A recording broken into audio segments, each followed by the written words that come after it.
You are born in a special ward. This is the first fact of your life, and it precedes every other. The hospital is in Beijing. The wing is reserved for families of senior party officials. It is cleaner than the rest of the building. There is a man stationed nearby whose function no one names. You do not know any of this when it happens, but by the time you are old enough to understand what it means, it has already arranged itself inside you like furniture in every room you have ever lived in. Present, functional, never examined. Your grandfather was a revolutionary, not a metaphor for one. A man who fought, who was purged, who spent years in a labor camp for crimes he did not commit. When the Red Guards taped a placard around his neck in 1967 and paraded him through Beijing, it was treated as one of the Cultural Revolution's defining acts of symbolic destruction. Your father, at 15, was sent to Liangjiahe, a village in Shanxi so remote that after 3 days of travel by train, truck, and foot, the closest thing he could say about it was that Beijing had ceased to exist. He lived in a cave carved into a Los cliff for 7 years. He applied to join the Communist Party 10 times and was rejected each time because of his father's political status. On the 11th attempt, a new commune secretary forwarded the application. It was approved. Everything after that, all of it, flowed from that single decision in a way that ended with you being born in a special ward, watched by a man whose function no one names. You know this story. It lives in you without defining you.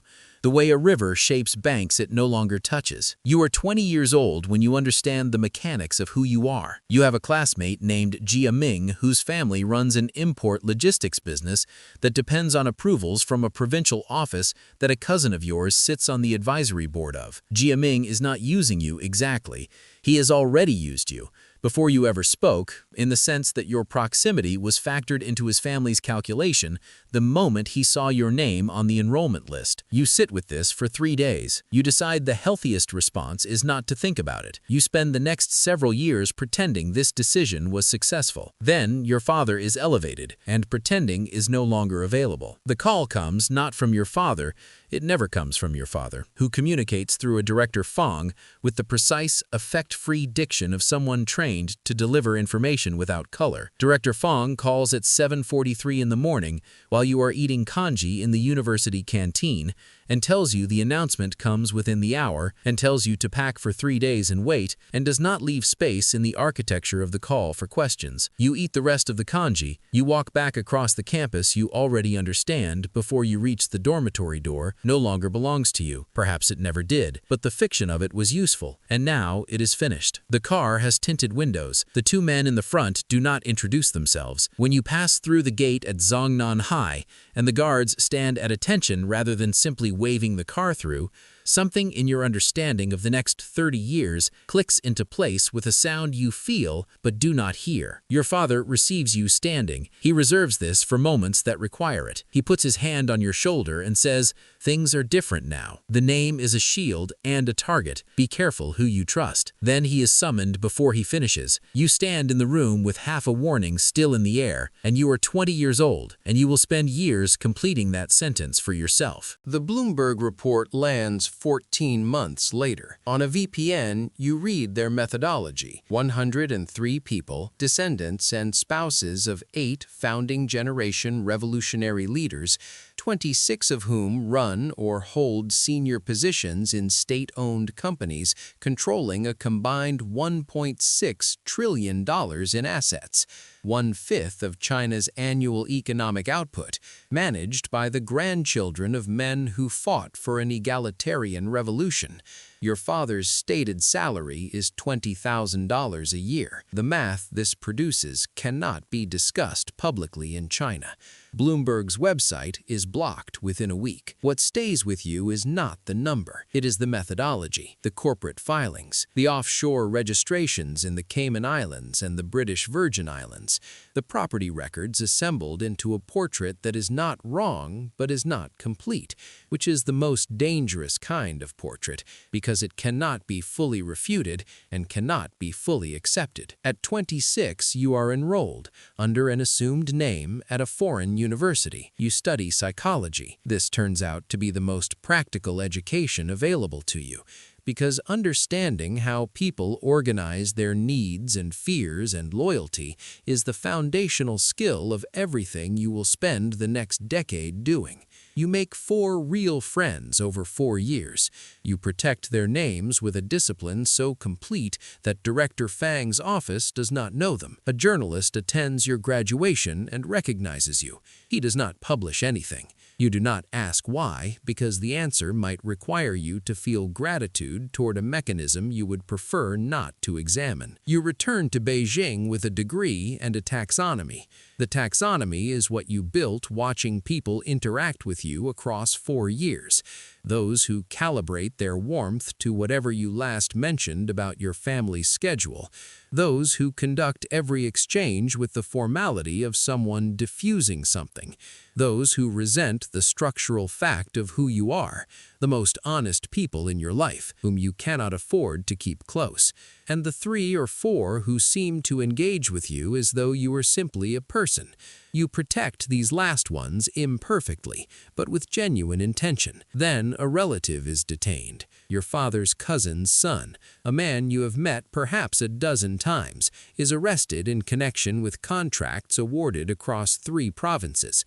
The amounts are significant, the man is not, but the name is. You watch the state television announcement, and your father's face tells you nothing, which tells you everything. The detention serves a purpose beyond the legal one.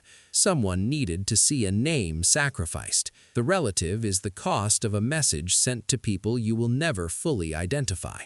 He will be convicted. He will serve time. He will be released diminished. You do not find a way to feel comfortable with this, and you are not sure comfort is available in this domain, and you are also not sure you want it to be. In the same year, a man named Niu Tengyu is sentenced to 14 years in prison for publishing photographs of your sister's identity documents on a foreign website. 14 years for uploading a file. The protection it represents is real. The sentence is also 14 years. You tell yourself it is not your decision. You tell yourself this correctly. It does not settle. By 30, you are working in a state-affiliated economic research institute, translating between registers, between what officials know and what they can say, between what data shows and what policy can accommodate, between interests that will never share a room. You are good at it. You have spent your entire life in the gap between what is said and what is meant, and you can not only read that gap but speak into it, which makes you useful in ways your formal title cannot describe. There is a working group on rural land reform. The decisions it makes will move resources affecting 300 million people. You have your analysis. You have 3 questions written in the margin of a physical document that will not leave your possession. In the meetings, you deploy the questions slowly, as curiosity rather than assertion, because assertions require ownership, and ownership creates exposure. You have become fluent in the grammar of consequential ambiguity, saying things that can be heard as multiple things, allowing the listener to choose the interpretation that travels furthest. A colleague tells you once that you are the most fluent speaker of silence she has ever met. You take this as the compliment and the warning it equally is. Your father is older now. The power has not diminished. It has concentrated, which is different from growing, though from the outside they look the same. He asked you once, in a brief private moment, whether you were happy. The word landed strangely in the architecture of everything between you. You told him you had purpose. He nodded as though this was the correct answer. Maybe it is. You are 33 this morning. There is a meeting in 2 hours. A proposal is on the table that will benefit state-aligned financial entities and structurally disadvantage the cooperative lending networks that actually reach the smallest scale farmers, 9 million of them, who are the people the policy claims to serve. You have the analysis, you have the 3 questions. Whether the door you intend to open will stay open after you leave, whether the analysis will shift anything or simply be recorded and outlasted by the velocity of decisions already in motion, you cannot know. This is the permanent condition of your position, consequential enough to matter, constrained enough that mattering does not guarantee consequence. Outside, the city runs at its ordinary scale.